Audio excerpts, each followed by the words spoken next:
नमस्कार मैत्रिणींनो, घरच्या सोपी रेसिपीत आपल्या सर्वांचे स्वागत आहे. रोजच्या जेवणात काहीतरी वेगळा रंग आणणारं, पौष्टिकतेसोबत चवीलाही उत्तम असे बीटरूटचे आपण आज थालीपीठ बनवणार आहोत.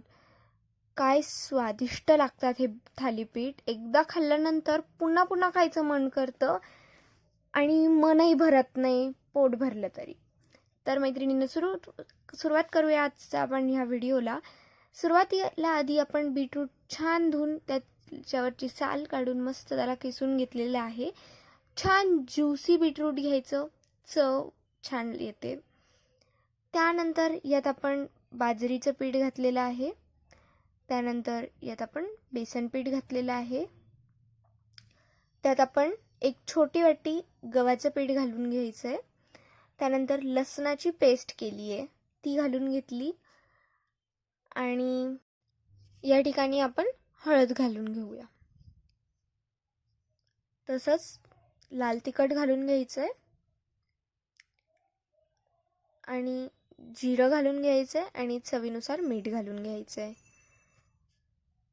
तसंच मी यात कोथिंबीर घातली आहे. ही कोथिंबीर घातल्याने याची चव आणखीन एनहान्स होते, छान टेस्ट येते. आता याला आपण छान मिक्स करूया. पाणी घालून छान मळून घेऊया.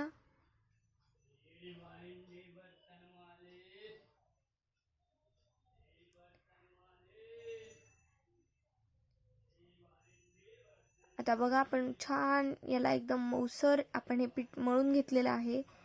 छान टेक्स्चर आलेलं आहे पिठाला. आणि हा लाल लाल रंग, जेव्हा बीटरूटचा जेव्हा हा असा लाल रंग आपल्या ह्या थालीपीठांना येतो, तेव्हा ते आपल्याला आकर्षित करतात आणि आपल्यालाही ते चव एकदम अशी छान लागते. काहीतरी वेगळं रोजच्या जेवणात, आणि पौष्टिकही असतात. स्नॅक्स म्हणूनही बनवू शकतात, जेवणालाही बनवू शकतात. खूप टेस्टी लागतात. आता मस्त आपण यांना इथे फ्राय करून घेत आहोत. तुम्ही बघू शकता, छान परतवून घेऊया. कसा लाल रंग आलाय यांना. तर मग कशी वाटली रेसिपी नक्की ट्राय करा आणि कशी वाटते ते कमेंट करून कळवा.